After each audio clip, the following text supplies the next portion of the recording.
Boa tarde, pessoal, tudo bem? Sejam muito bem-vindos aqui no evento Rise, a sessão Biobusiness.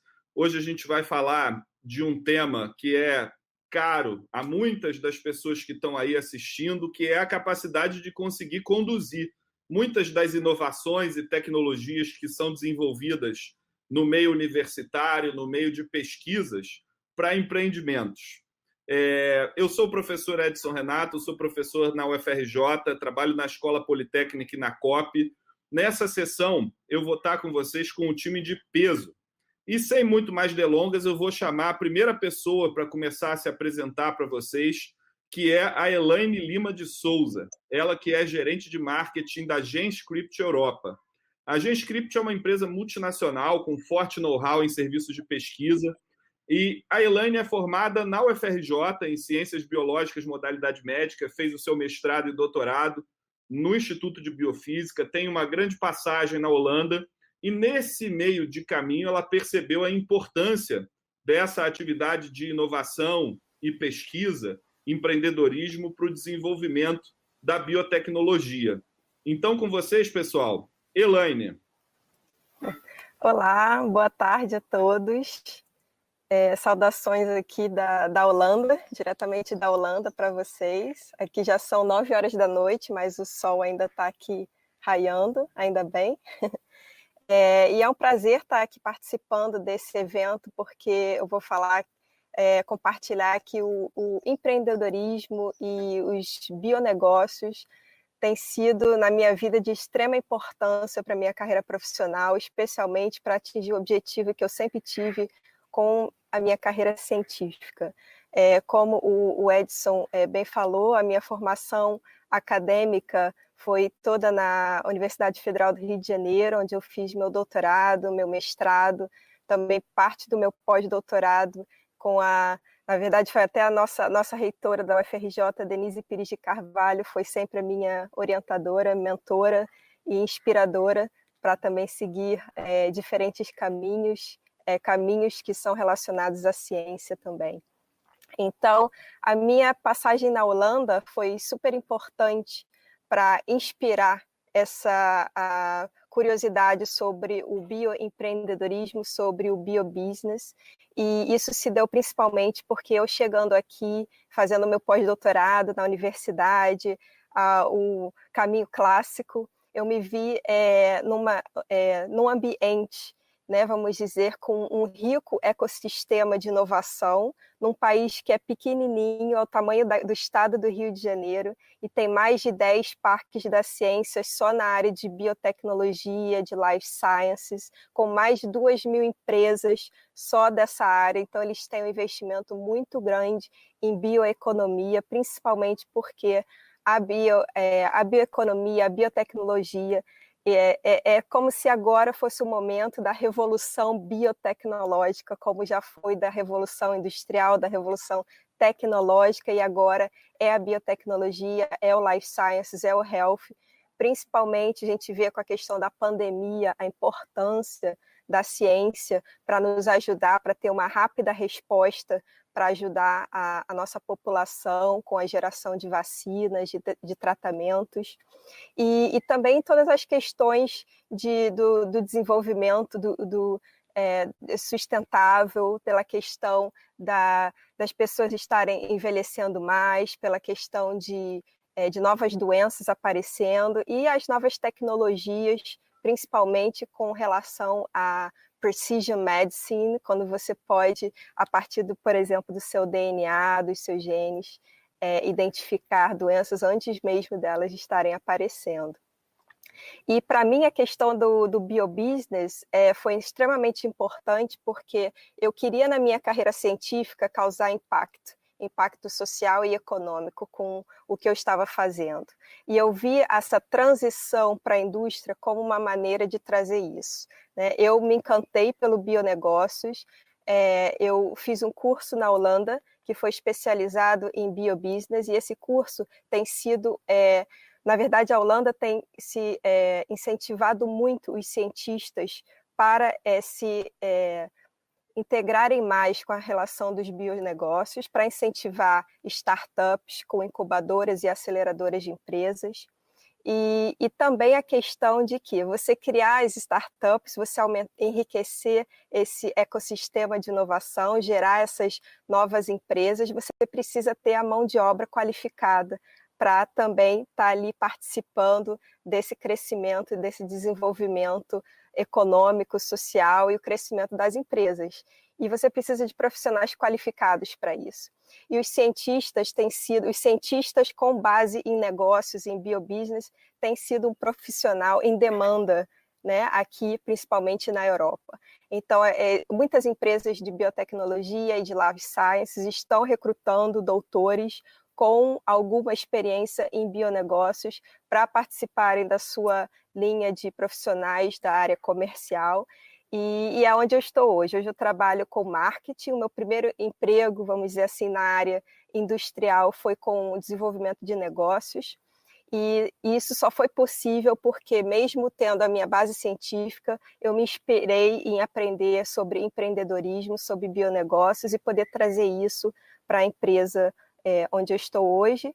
E eu trabalho muito com ciência, porque a empresa GenScript, onde eu trabalho hoje, foi uma empresa que começou como uma startup nos Estados Unidos, como cientista, e hoje é uma multinacional, uma empresa que está no mundo inteiro, e ela dá suporte para os pesquisadores na indústria e nas universidades, com suporte para serviços relacionados à síntese de DNA, à edição de DNA e várias outras coisas que nós fazemos. Mas, enfim, a minha mensagem que eu quero passar é que o empreendedorismo, o conhecimento de empreendedorismo e de bionegócios é importante ser implementado também na instituição científica, porque não só para você, como cientista, levar sua ideia para o mercado, mas também para você se qualificar para ser um profissional que vai ser muito necessário para como eu falei, essa revolução biotecnológica que está ocorrendo, e é necessário ter também profissionais que estejam preparados para esse mercado. E basicamente essa é um pouco da mensagem, né, que eu queria passar, pela questão de trazer um pouco a minha experiência na Holanda, que me inspirou para esse caminho, e que eu espero que o Brasil também possa ter isso, porque uma coisa que eu quero apontar antes de terminar é que a base de tudo é a ciência na universidade, né? A ciência da universidade é o berço de tudo, mas é necessário que haja esse ecossistema, essa interação indústria, governo, universidade trabalhando juntos para que a ciência possa trazer valor para a população, que eu acho que esse é o objetivo de todo cientista, de todas as pessoas que estão trabalhando com ciência, é trazer a cura para as doenças, os remédios, tratamentos, as vacinas, enfim. Bem, eu acho que essa é a principal mensagem que eu gostaria de passar. Muito obrigado a você, Elaine, por essas considerações iniciais. Eu vou chamar agora uma segunda pessoa, mas queria também dizer a você que já está aí nos escutando, que está participando dessa sessão, você já na fala da Elaine de Souza percebeu alguma pergunta, algum assunto que você queira trazer? Fique à vontade para colocar no chat ou nas perguntas aqui na nossa plataforma, que a gente está de olho aqui, vai coletar e trazer as perguntas para os nossos participantes. Eu vou chamar, então, pessoal, uma segunda pessoa agora para conversar com vocês, que é o Gui Perelmutter. O Gui é engenheiro de computação e mestre em engenharia elétrica pela nossa querida Pontifícia Universidade Católica do Rio de Janeiro, a PUC-Rio. Se especializou nas técnicas de visão computacional, utilizando inteligência artificial. Ganhou alguns prêmios. Eu destacaria um prêmio Jovem Cientista, em 1997, e mais recentemente também, o Gui ganhou o prêmio Jabuti, no ano de 2020, na categoria Ciências, com o livro Futuro Presente, O Mundo Movido à Tecnologia. Livro esse que foi recentemente publicado também em inglês. O Gui é autor da coluna O Futuro dos Negócios, publicada no jornal O Estado de São Paulo, e também é fundador da Grids Capital, uma empresa de investimentos em Deep Tech, né, em Deep Technology, que foca nas áreas de inteligência artificial, robótica, ciências da vida, internet das coisas e infraestrutura tecnológica. Então, com vocês, Gui Perelmutter. Obrigado, Edson, pela apresentação. Obrigado ao FRJ pelo convite. É um prazer estar participando do evento. E eu acho que começar de onde a Elaine parou, né? Essa oportunidade que se apresenta agora, onde você tem uma convergência de tecnologias que vão permitir que a gente avance de forma muito expressiva com as ciências da vida de forma genérica, é uma oportunidade única que é fruto do desenvolvimento e da qualificação de uma série de tecnologias que vêm sendo aprimoradas há décadas, né? A gente está agora enxergando uma oportunidade no mundo de diagnósticos, de terapias, de cirurgias robóticas, de desenvolvimento de novas drogas, de saúde digital, que foi certamente acelerada pela pandemia, mas que expõe de uma forma muito clara a necessidade de você ter um ambiente onde a universidade, onde o centro de pesquisa e onde as empresas e as indústrias possam estar colaborando e trabalhando de forma muito próxima, porque o princípio das grandes inovações tecnológicas está sempre na ciência básica, né? Está sempre na matemática, na física, na química, na biologia, está na bancada do laboratório, que depois de ser desenvolvida e aprimorada e testada, e sim, bancada por investimentos de longo prazo do Estado, podem se traduzir em tecnologias usadas por empresas, por startups, que vão aí retornar dividendos para a sociedade, vão retornar impostos para o governo, vão retornar emprego para as pessoas. E nesse ambiente, existe uma necessidade muito importante, é por isso que essa iniciativa da UFRJ é tão crítica, tão importante, da gente tentar instilar não apenas esse espírito empreendedor e de desenvolvimento, mas que a gente também possa enxergar esse paradoxo no qual a gente vive, em particular aqui no Brasil, que é um país que ranqueia consistentemente nos primeiros 15 ou 20 lugares de pesquisa científica publicada em periódicos de qualidade no mundo todo, mas que está entre os países com maior nível de dificuldade para desenvolvimento de negócios, para abrir uma empresa, para fechar uma empresa, para pagar imposto, para tirar um certificado. O Brasil é um ambiente de negócios complexo.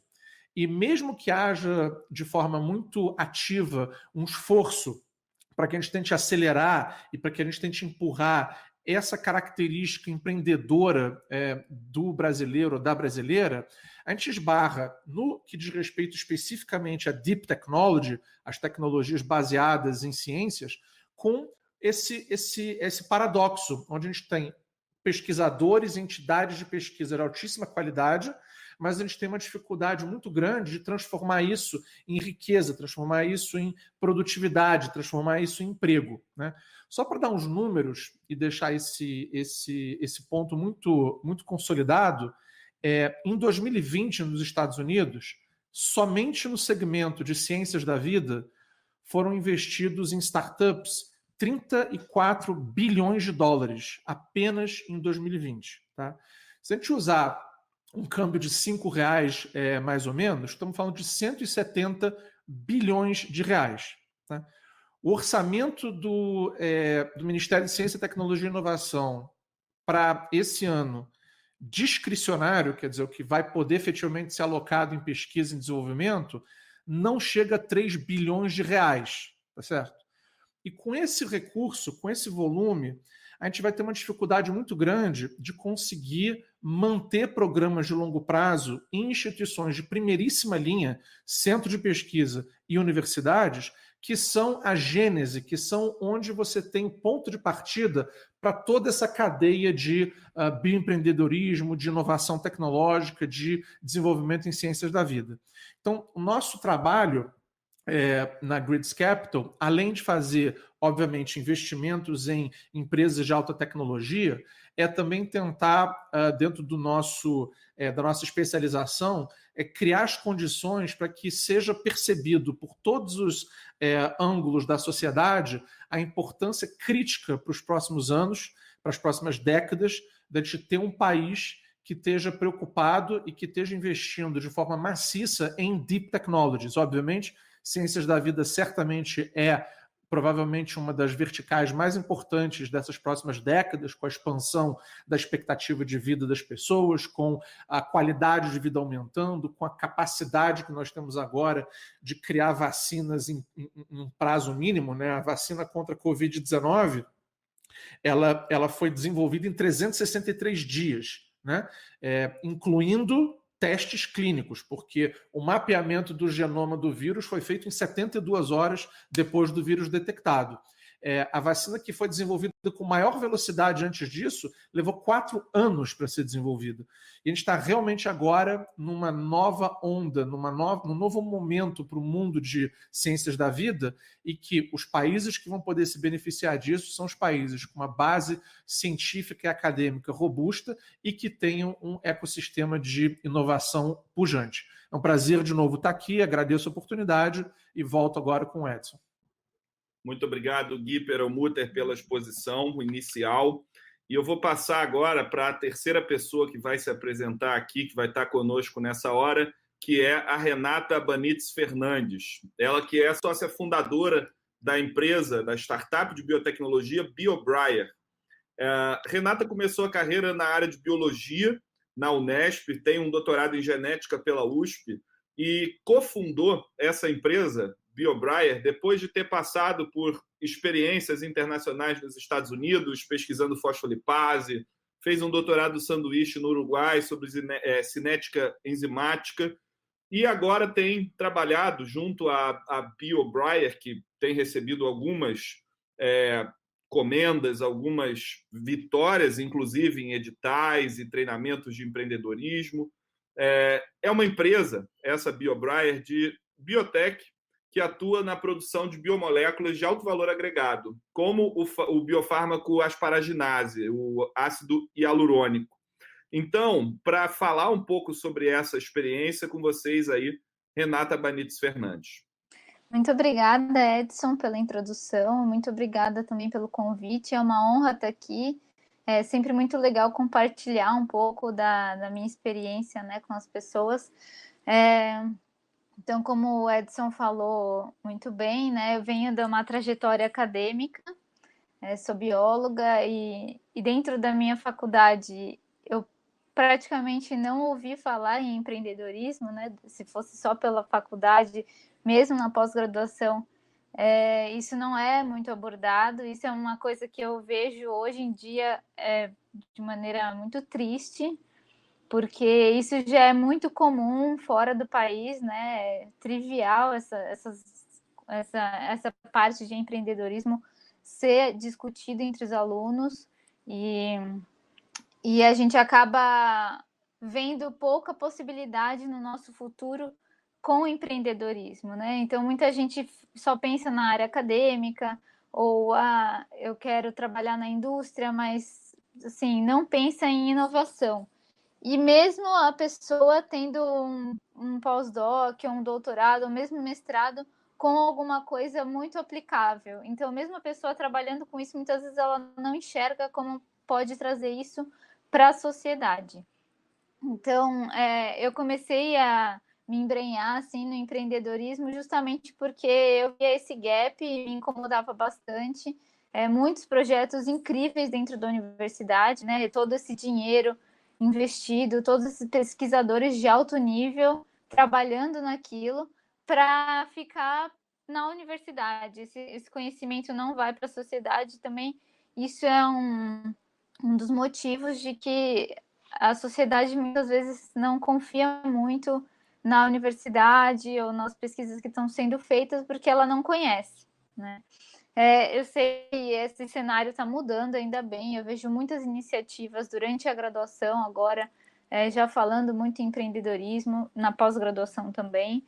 E vejo também um aumento do número das startups de biotech. E outra coisa que eu queria falar também é um pouco sobre a minha visão de como empreender em biotech no Brasil, né? Então, eu não sei se todo mundo tem uma ideia, mas é muito simples, muito fácil que um equipamento que a gente precisa dentro de uma startup de biotech custe R$50 mil. Assim, isso é um equipamento simples, ele já custa R$50 mil. Então, você pensa assim, como é que eu vou conseguir um dinheiro se eu tenho que pelo menos ter, sei lá, uns 3 equipamentos aqui para conseguir fazer alguma coisa? Então, existem algumas maneiras de você viabilizar isso, né? Como experiência pessoal, que a gente conseguiu foram alguns financiamentos da FAPESP, que a gente teve um PIP, que é um programa muito interessante para projetos inovadores em pequenas empresas. Então, a gente teve o PIP justamente para desenvolver o biofármaco asparaginase, que é para tratamento de leucemia infantil. Então, esse biofármaco ele já existe no mercado, mas existem dois principais problemas. Um problema é que ele causa muitos efeitos colaterais. Então, a gente quis fazer uma versão melhorada desse biofármaco, que causasse menos efeitos adversos, que esses efeitos eles são muito graves, inclusive pode até levar o paciente a óbito. E um outro problema muito grande é que o Brasil não produz esse medicamento. Então, a gente já passou por crises de abastecimento que prejudicaram os tratamentos de diversos pacientes, né, que são pacientes, a maioria são crianças. Então, não só esse biofármaco o Brasil não produz, mas muitos biofármacos o Brasil não produz e a gente importa. E mesmo antes dessa pandemia iniciar, que agora a gente vê muita coisa falando sobre biotecnologia, mas mesmo antes das farmacêuticas que tradicionalmente trabalham com produtos químicos, né, já estavam mudando para incluir os biológicos dentro dos seus portfólios, porque realmente é o futuro, né? Se a empresa farmacêutica ela quer crescer, ela precisa ter o biológico dentro do portfólio dela, e isso é muito bom, porque várias iniciativas dentro do país já estão acontecendo. E um outro aspecto que eu queria falar também é que dentro da nossa empresa, além de fazer produtos como, por exemplo, a asparaginase, a gente também se viu num momento assim, legal, a gente tem o PIP aqui da FAPESP para desenvolver esse produto, que é muito legal, tem um aspecto, é um impacto muito grande, né, que ele pode dar, mas é uma coisa a longo prazo. Como é que eu, como startup, vou sobreviver para conseguir chegar até lá, né? Então, o que a gente conseguiu fazer dentro da empresa são prestações de serviço. Foi uma alternativa que a gente viu e que está dando muito certo, a maneira que a gente monetiza a nossa empresa. Então, a gente faz prestações de serviço para conseguir gerar caixa e tocar esses projetos mais inovadores, né, que são mais longos, por mais tempo e tem dado muito certo. Então, isso é uma alternativa também que a gente consegue juntar para conseguir comprar equipamentos e fazer nosso parque tecnológico. E deixa eu ver, tinha mais uma coisa em relação. Bom, acho que é mais ou menos isso. Eu tô aqui para falar um pouco dessa minha experiência, tipo, mão na massa mesmo, de como é montar uma startup aqui no Brasil, os nossos desafios, e realmente isso é o futuro, e a gente tem que trazer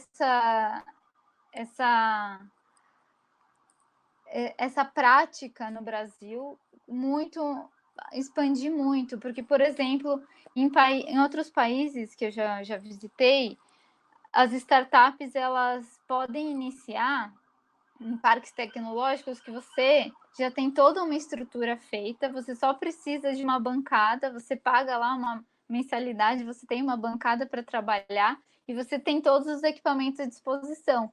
Então, logo que você tem uma ideia, você já pode começar a implementar isso. É muito legal, porque muitas coisas surgem com essa grande facilidade, né, que você tem em alguns países, por exemplo,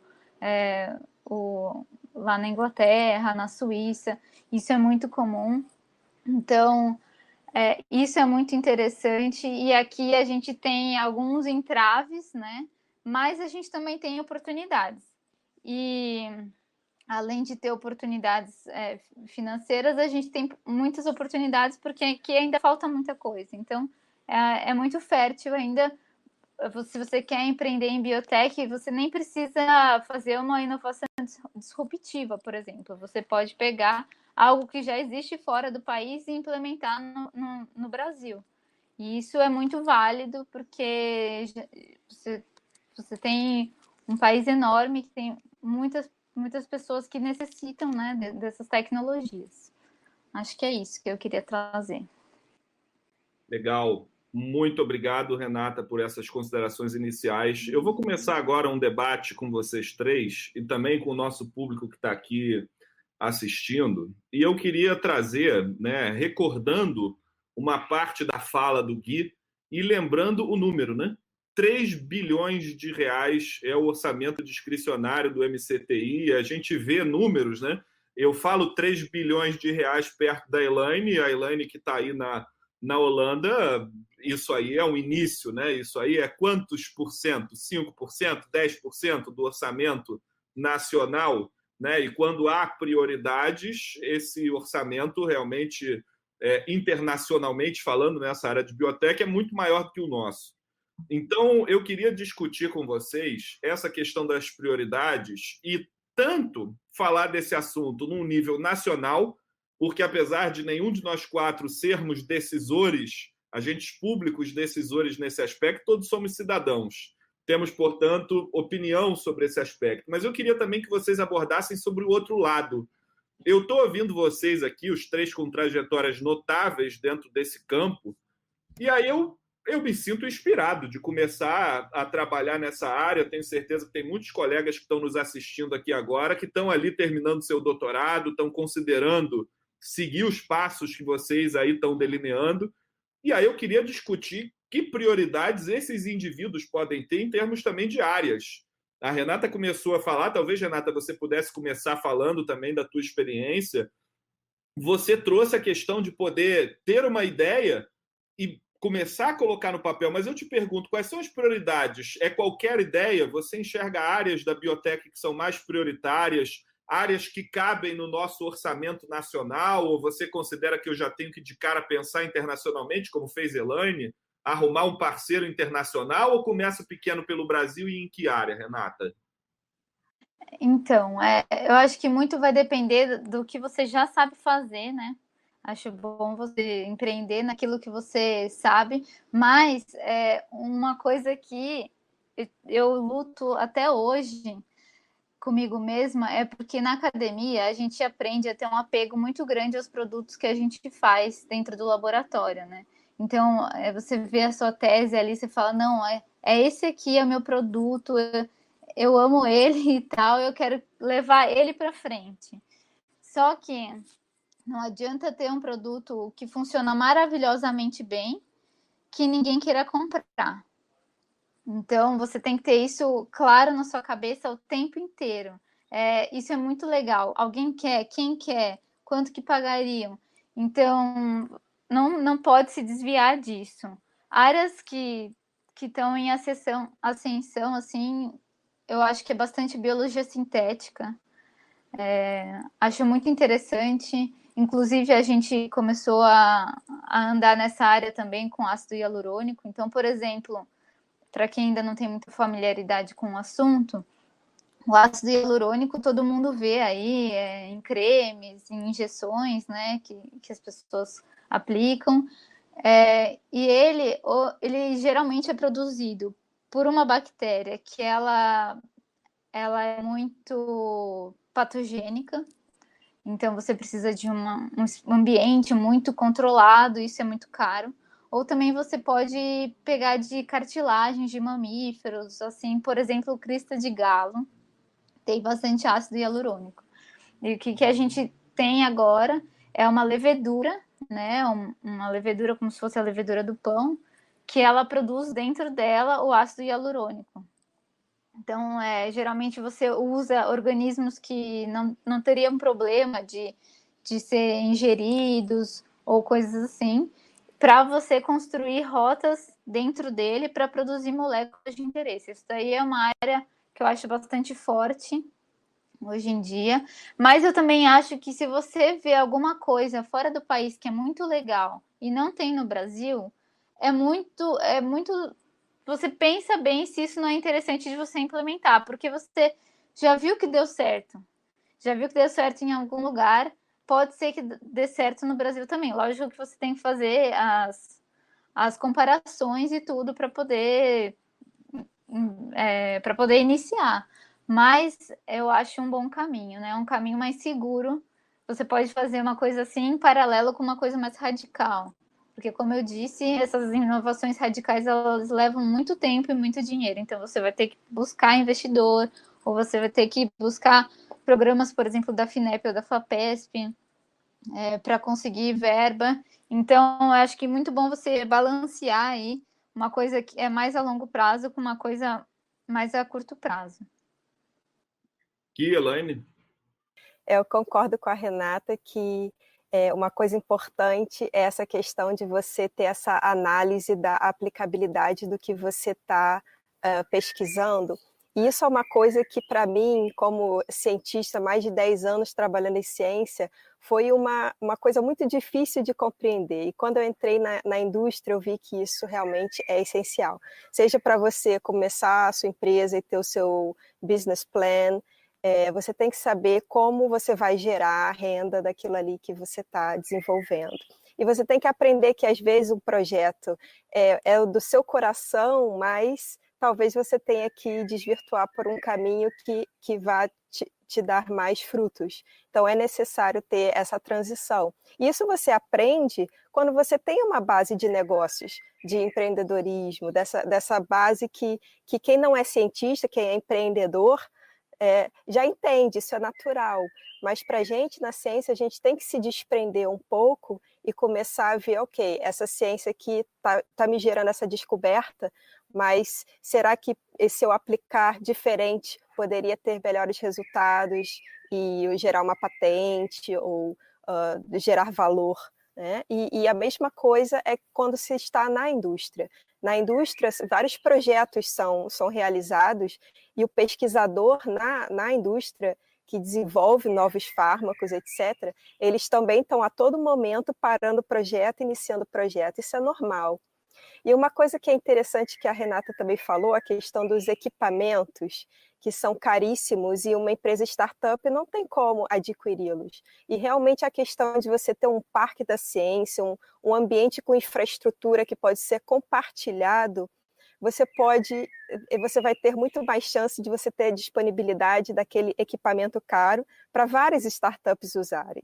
E, além disso, você ter um ambiente que eles possam estar colocalizados, vamos dizer assim, ajuda no que é chamado aqui na Europa, eles chamam de knowledge spillover. Quando você tem uma startup, você tem uma multinacional, você tem uma universidade, você tem um hospital, e eles estão estão perto um do outro, e você possa ter meetings, encontros, congressos com todos esses diferentes stakeholders, e eles podem contribuir, porque a startup vai ter a visão da empresa e pode incorporar para as ideias dela, da startup. A empresa pode ter ideias da startup e colaborar juntos para desenvolver algo. Então, essa colaboração é extremamente importante também. Então, só para complementar, eu acho que esse item que a Elaine acabou de falar, né, que são as colisões, né, dentro do ambiente de empreendedorismo, né, entre agentes universitários e acadêmicos, industriais e de investimento, é absolutamente importante e gera resultados. Agora, a gente tem mais um entrave complexo aqui no Brasil, porque o que acontece? Existe uma dificuldade no mundo de tecnologia hard, né, de tecnologia científica, como estamos lidando com elementos do mundo físico, químico, biológico, de forma geral, esses elementos eles são universais, né? O composto químico que funciona na Europa, nos Estados Unidos, ele vai funcionar no Brasil. A proteína que é desenvolvida na Ásia, ela vai funcionar, obviamente, respeitando etnicidades e tal, mas, de forma geral, são conhecimentos universais, que são patenteados e que dificultam enormemente essa ideia de falar, não, isso aqui é uma coisa que ainda não tem no Brasil, eu vou tentar trazer.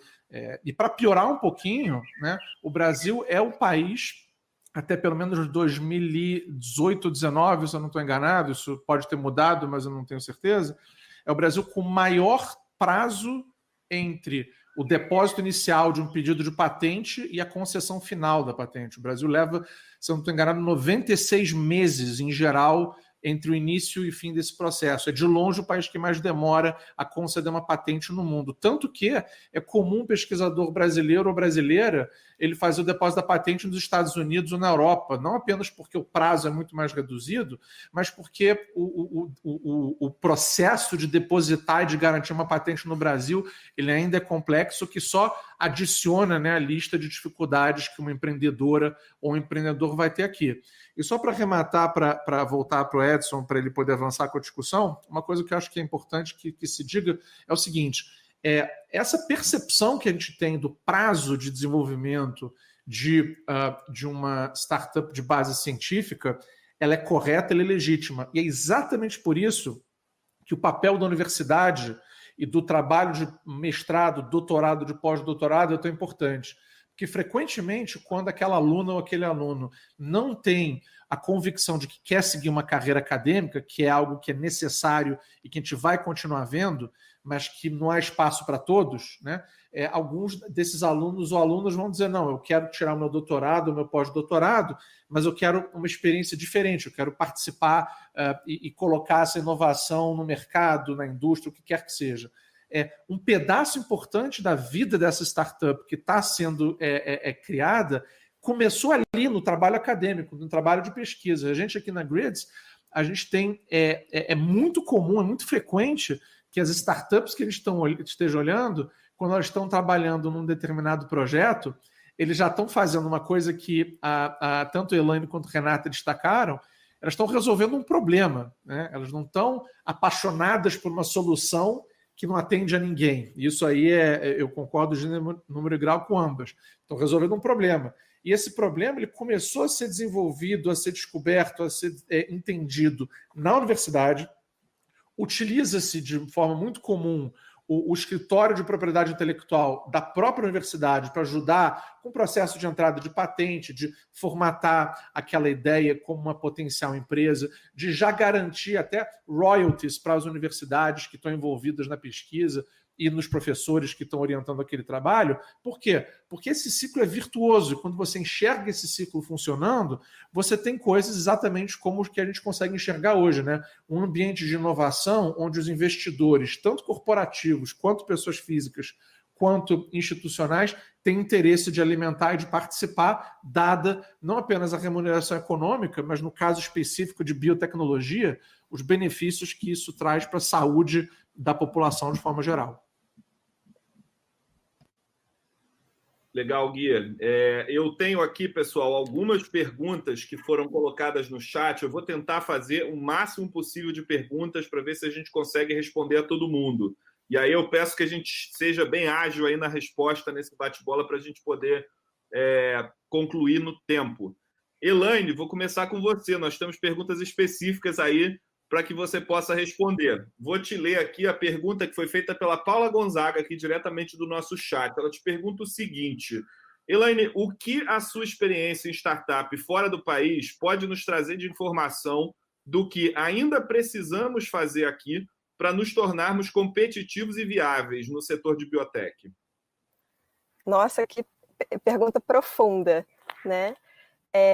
Só para também, Paula, só para recapitular, eu não estou trabalhando numa startup, nem comecei uma startup. A empresa que eu estou começou como uma startup, mas como eu falei, minha experiência nesses anos, já são 6 anos que eu estou na Holanda e tenho vivenciado esse ambiente com muitas startups interagindo e tenho participado de vários eventos e comunicando com eles. E eu acho que é essa tríplice que a gente está falando, que é o que faz as startups, pelo menos na Holanda, mas também em outros países da Europa e nos Estados Unidos, acontecerem com mais facilidade, é essa tríplice indústria, universidade e governo, favorecendo que haja a infraestrutura, que haja o suporte financeiro, que haja venture capital. Você tem que ter realmente os investidores que possam ter esse investimento de risco, que é uma startup, que dirá uma startup em biotecnologia, que requer, que é muito mais complexa e que requer muito mais tempo para realmente gerar o valor. Então, você precisa de um investidor realmente que entenda essa indústria para que haja o investimento, não só contar com o apoio do governo para a empresa, e ter a infraestrutura federal também e de universidade. E a questão de que, como eu falei, aqui na Holanda, por exemplo, há esses cursos de empreendedorismo científico dados nas universidades, e eu acho que isso é de extremo valor para você iniciar a mentalidade empreendedora. Então, eu acho que tudo isso junto, você ter infraestrutura, você ter financiamento e você ter o empreendedorismo, né, na ciência implementado, seria uma fórmula que eu acho que, assim, in a nutshell, resumiria o que seria necessário para o Brasil também crescer. A gente tem a ciência, como foi dito, a gente tem a capacidade, a gente é aquela pedra que vai virar um diamante, mas a gente precisa de ter o apoio e suporte para transformar. Eu vejo um futuro brilhante, só que a gente precisa implementar coisas no país para que dê certo. Legal, eu vou pegar esse seu gancho, Elaine, vou fazer uma pergunta para o Gui aqui, que na verdade, Gui, eu vou juntar 4 questões em uma só aqui para dar tempo da gente responder e ainda escutar a Renata, porque Renata não vai se sair ilesa não, Renata, daqui a pouco vai vir uma bomba aí para você contar, hein? Gui, eu estou juntando aqui para você a pergunta que começou com o João Torres, tá? João pergunta sobre fitofármacos. Logo em seguida vem a professora Daniela Uziel e pergunta sobre tecnologia para super-humanos e retardo do envelhecimento. O quão distante isso aparece para você como perspectiva? Porque na fala dela, Elaine disse, precisamos de um investidor que entenda a realidade da indústria. Estou diante de um aqui agora. É você. E aí é que eu puxo, diante dessa perspectiva de fitofármacos, tecnologia para super-humanos, retardo do envelhecimento, a pergunta que fez a Paula Gonzaga, que ela pergunta assim, como é que vocês lidam com os investimentos em biotech cujos prazos de desenvolvimento são longos, Gui? Só isso? Por enquanto, só isso. Eu vou tentar, dada a hora e a riqueza do tema, eu vou tentar ser bem objetivo e, obviamente, vou tentar endereçar o coração dessas perguntas, que são todas elas excepcionais, a do João, a da Daniela e da Paula. Então, eu vou começar de trás para frente, Paula. A sua pergunta sobre o prazo, a gente enxerga esse problema, ou esse desafio, como oportunidade, né? E é como eu falei anteriormente, nós costumamos olhar para empresas, para startups, que quando chegam para o mercado, não estão necessariamente numa fase de desenvolvimento. São startups que já tiveram, durante a sua trajetória acadêmica, né, um processo de aprendizagem, prototipagem, teste, validação, onde o subsídio, né, o valor investido nessas startups, ele é o valor destinado por entidades governamentais, às vezes pelas próprias universidades, por endowments, por filantropias que permitem que esse desenvolvimento aconteça sem que haja diluição no equity daquela startup.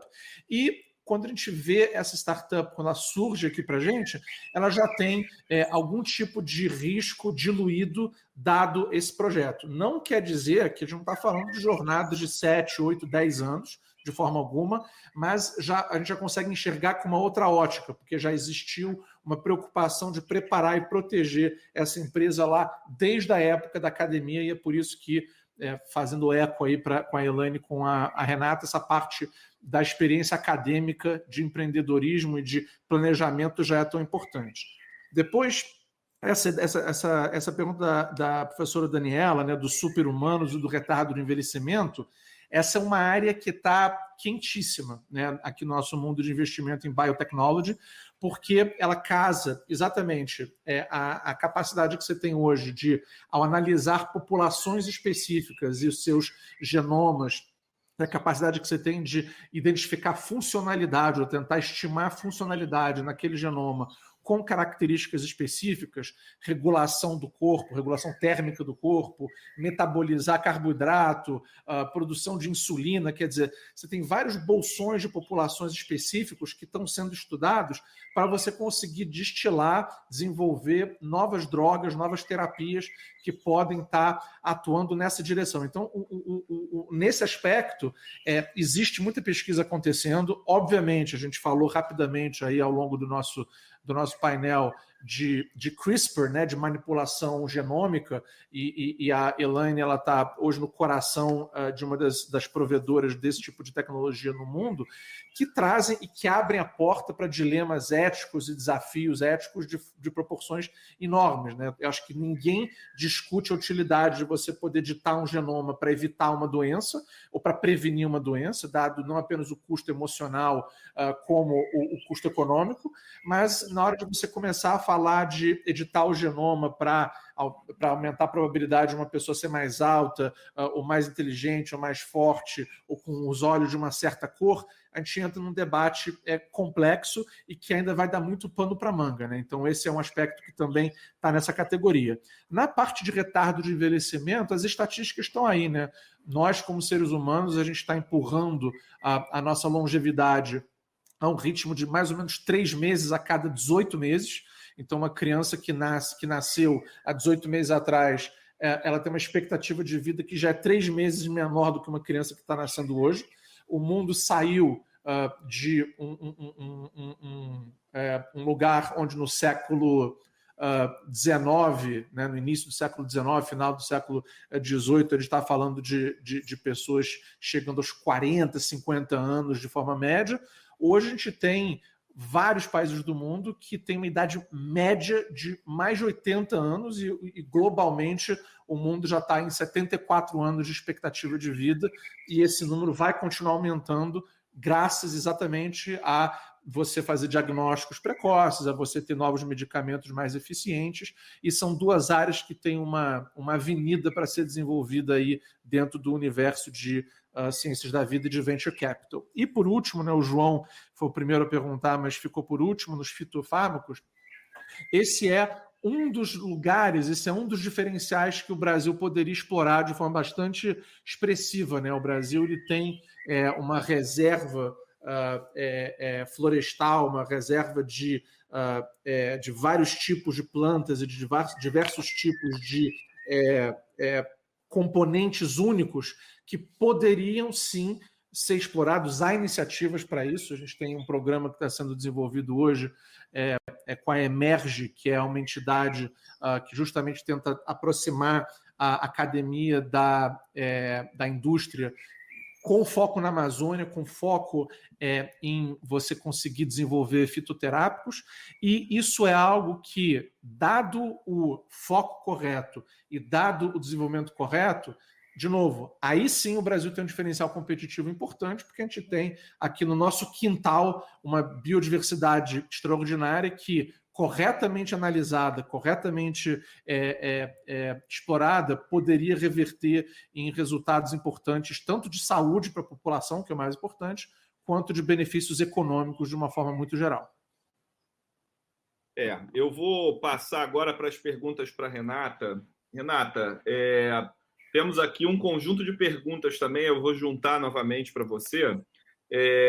Perguntas do Sérgio Andrade e da Letícia de Paula, que perguntam sobre as mudanças que você considera necessárias para o sistema de ensino, do ponto de vista da necessidade de inovação, né? Ambos abordam de maneiras diferentes a questão da interdisciplinaridade, né? O Sérgio Andrade fala da interdisciplinaridade que às vezes não é valorizada nos processos seletivos de pesquisadores e de mestrandos e doutorandos.